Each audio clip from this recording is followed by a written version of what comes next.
Okay, it's July, just the first part of July, and this is a garden tour for my grandma for this year, so she can see how everything's growing around the house. So I'm at the west side of the house, and this is our front deck. This year we added some railing to the top, and Tammy wanted some curtains hung, so we put curtains up. And we have some petunia baskets hanging.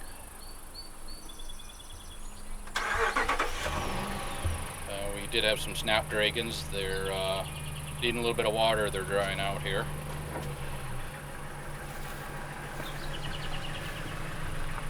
Another petunia basket hanging on the front of the deck here. It gets very hot here in the summer, so it's tough to sit outside until evening. But it is a pretty nice place to sit out once the evening sun sets. And of course we've got a riverfront view here. I'll show you from the peek through the deck here what we get to look at.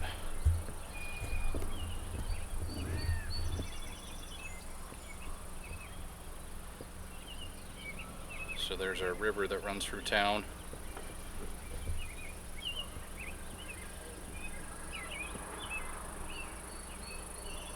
That's the library across the street and the bridge that crosses the river over there.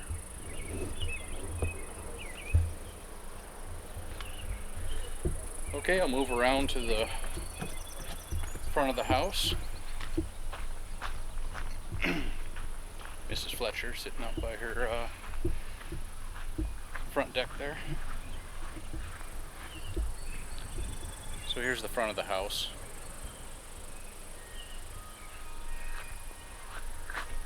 My flower bed here was full of forget-me-nots. They've all finished flowering, so I just took the weed whacker and knocked everything down. I do have some daylilies there. Bearded irises in the back, and then a really tall weed there. I should probably pull that out.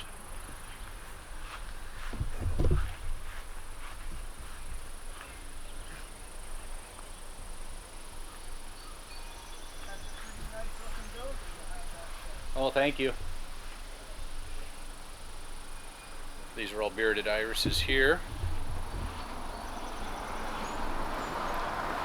Coming around to the east side of my house, this was the strawberry patch that I slapped together last year and planted some strawberries. That one here is a wild strawberry patch that was picked from out in the bush somewhere, but I did plant from the garden center other strawberries, and you can see that they're starting to come up. This is our raspberry bush, and that thing has spread. It's growing way over here by the gas meter. And in the middle of all this is our rhubarb. We've picked it already about 3.5 weeks ago, but this raspberry bush has certainly grown all the way around. And we're starting to get some fruit.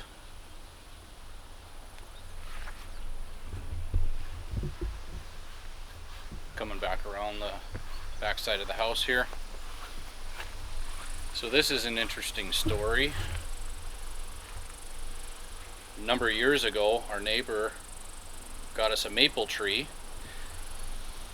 and we threw it in the ground here in this corner right there, and it didn't make it.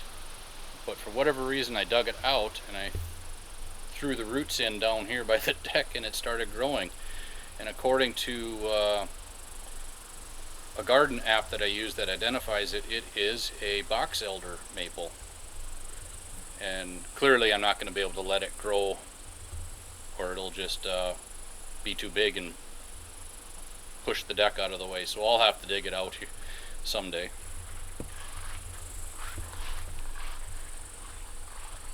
Here's all my tomato plants this year.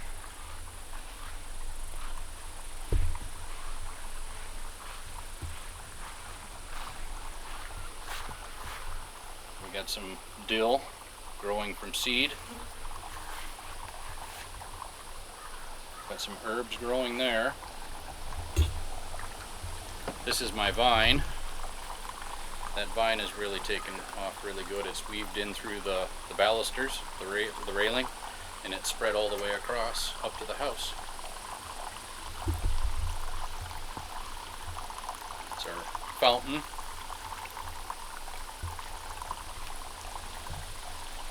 More bearded irises.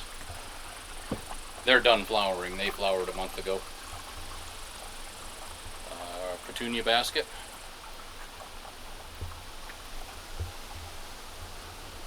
And here we got more herbs growing. And that one there's cilantro. It flowered, so I'm just letting it go. I think I'm going to transplant it so I have more cilantro in a garden bed next year, rather than pick it now. So there we have a hosta. Ferns in the front, snow in the mountain in the back, with another hosta right here at the end of the walkway.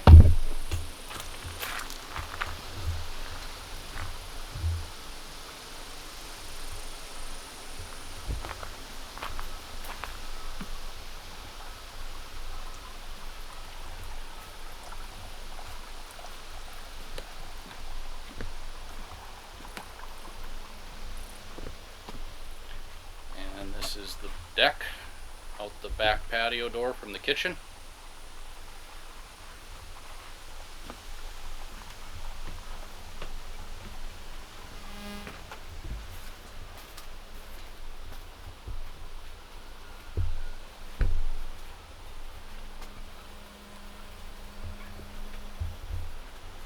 Nice little gazebo tent with plastic sides so we get some light in here, but it has a roof on it. And we can zip up the sides when it rains.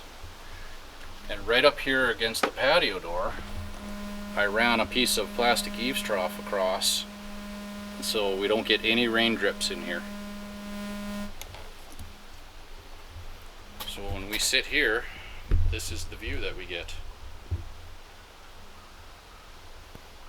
You can see that's my new 8x8 shed, my observatory, which I will show you in a few minutes.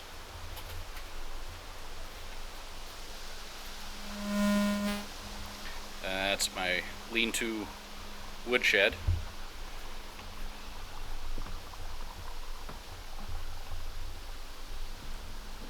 But I'll take you around here to the hill.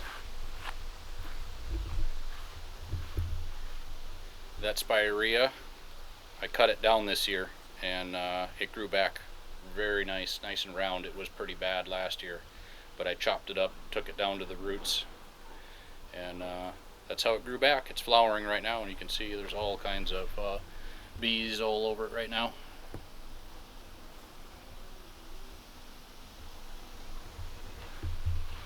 Transplanted a daylily there. That's my extension cord to get power up to the shed.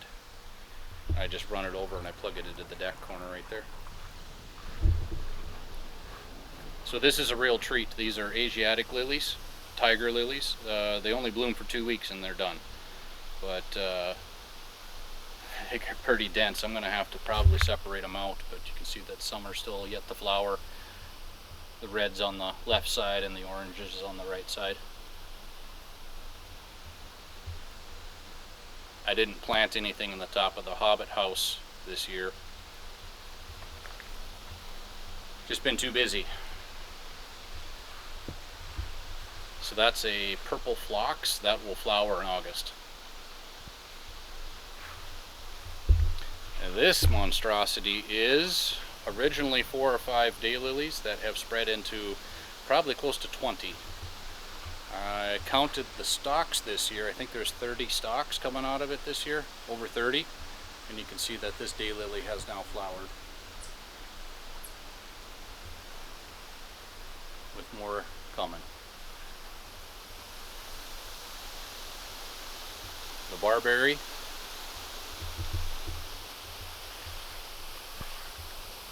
And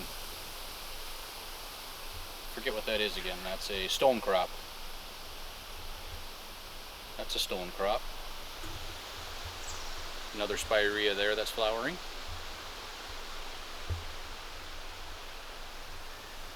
That's my hydrangea.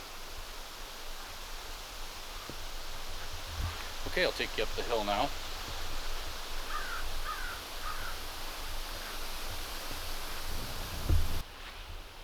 Hollyhock is coming back again this year. Lots of wildflowers here. Those are daisies. They just come up wild everywhere. Oop, that fell over. In the back here, that's all oregano. We grew it a couple of years ago, and then I threw the roots in the fall up here, and keeps coming back and spreading, so that's all oregano. More bearded irises.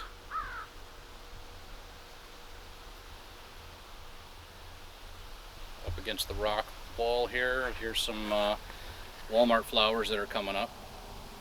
I'm not sure exactly what they were. I got an open spot here. I think I'm going to transplant some of those herbs up here. In the back, more daylilies.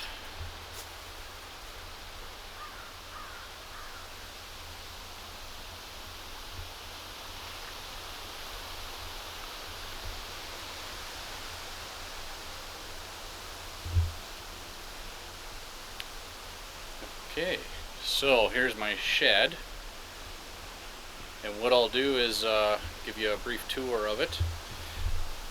That is a new pair of binoculars I got for doing star observing at night. Tammy said she didn't like closing one eye and looking through an eyepiece when you look through a telescope. She likes to use both eyes, so I ended up getting a pair of 20 by 80 Orion binoculars. And I picked up this parallelogram, which mounts to an old tripod I acquired. And that lets you go up and down. And it swings around. It's counterweighted at the back, so you can move it in any orientation. And wherever you stop, it'll just stay there.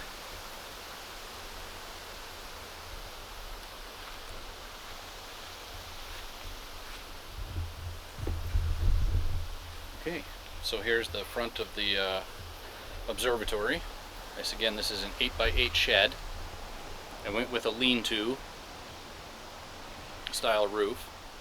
And you can see the white there that separates the roof from the walls. That's old conveyor belting that I cut into 5-inch strips, painted it white, and then I screwed it in and put silicone caulking across the top for a weather shield. And you'll see why I did that here in a minute. This building is put on deck footings.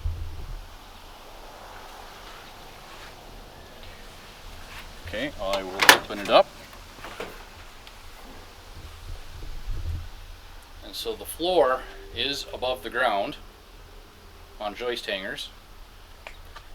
In the back corner there, it's actually ground level, but when you come out to the south side end here, it is almost a foot and a half off the ground. That's how unlevel this ground is up here. So that's why I went with a pole barn post frame style shed. So that is my imaging telescope that I hook cameras up to. That mount is computerized. Inside that little green socket box, there's a little mini Windows PC in there, and that controls the whole thing. And then I have a monitor there so I can, when I start Windows and all the programs, I can operate everything from here.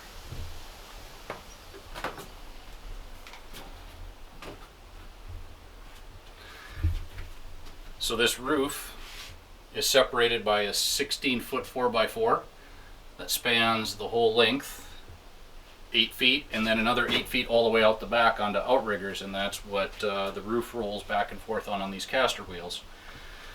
And I took these caster wheels to a shop and had them welded so they can't swivel anymore, and they just ride back and forth on the rail. In case of wind, I used some turnbuckles here to hold the roof down. I got one on that side, and I got one on that side. The blocks on the other side of the rail keep the roof from being able to shift off so it can't roll off the rails. And it also acts as a nailer for the tin on the outside. That's why they're kind of spaced kind of funny there. It's because I needed a nailer for the tin on the other side.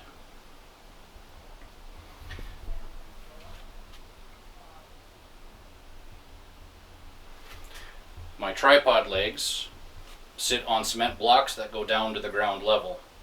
That way I can jump up and down on the floor and the telescope will not vibrate because it's independent of the floor.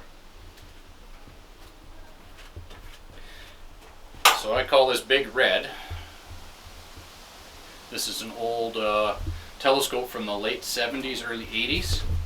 I believe it to be close to 40 years old, made out of cardboard sono tube. It was factory made that way. It came from an old school teacher that passed away, and I acquired this. It needed some repair work done. I built that base for it. I sent the mirror to Quebec. The mirror needed resurfacing, and that's in the mail. It's on its way back to me. So I'm going to be using this one for observing as well. I put a Lazy Susan bearing between the two rounds so this whole thing swivels. And then it sits on these side bearings, and that's what allows it to move that up and down.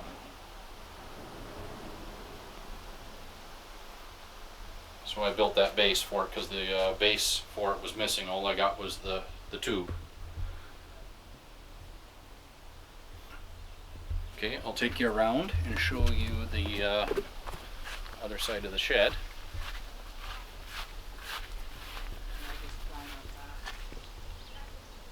So that's how the roof rolls off onto these outriggers, and that's the deck footing that the posts sit in. I think I used 13 of them total,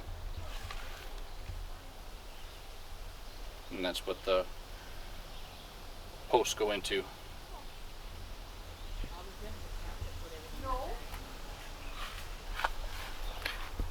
Okay, I'll pause the video and I'll set up the roof open so you can see what it looks like with the roof open. I'll be back. So there's what it looks like when the roof is rolled off the building onto the outriggers, and that opens up my ceiling for observing with the telescope. So we'll go up there now and give you a view of what it looks like from inside.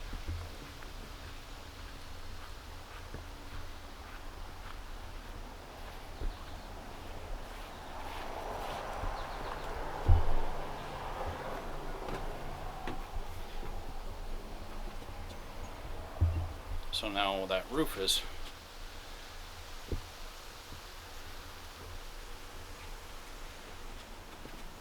completely rolled off. So I have wide open views to the south. West is partly blocked, that pole, part of the roof, but I can image up in this area. South is completely wide open. And then east, I get quite a good view here in the east. That big tree can be a problem at times.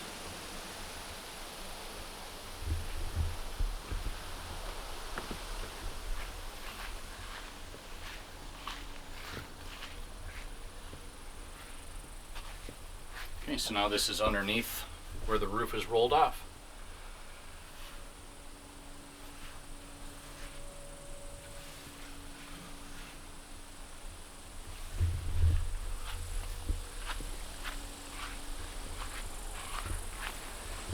Backside. I put those blocks on the end here as stoppers so it can't roll off and hit the ground.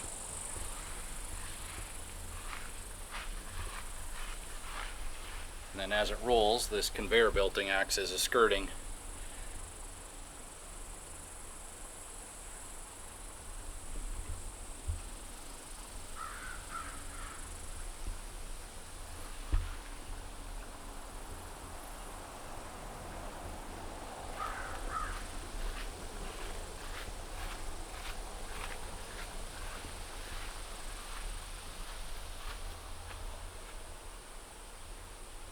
Alright, so that's all I have for you. Thank you. Hi, Grandma and Grandpa. I'm 16. I work at the gas station in town. I actually work in 20 minutes from now, so yeah. Are you on summer break now finally? Yeah. And do you have a boyfriend? I have a boyfriend. Did you take your driver's license test? No, I have to do that. I can do it whenever though, since I'm 16, so gotta do that. What are you doing this summer that's fun? Hanging out with the boyfriend. And swimming. Anything else you'd like to say to Grandma and Grandpa? I love you and I miss you guys. Hopefully we can come visit soon. Got to get your passports redone first. Yeah. Okay, well, that's Jade.